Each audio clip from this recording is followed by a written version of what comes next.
Whether your repair is simple or complex, you'll be more successful if you break the procedure down into steps, making it more manageable. I'll take you through this part replacement repair one step at a time. To replace the coarse filter in your GE dishwasher, remove the bottom rack.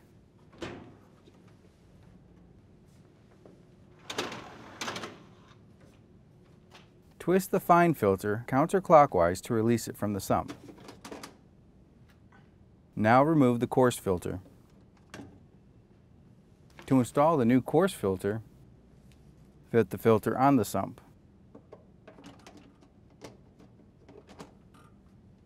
Place the fine filter in the sump and twist clockwise until it locks. Set the lower rack assembly back into the dishwasher.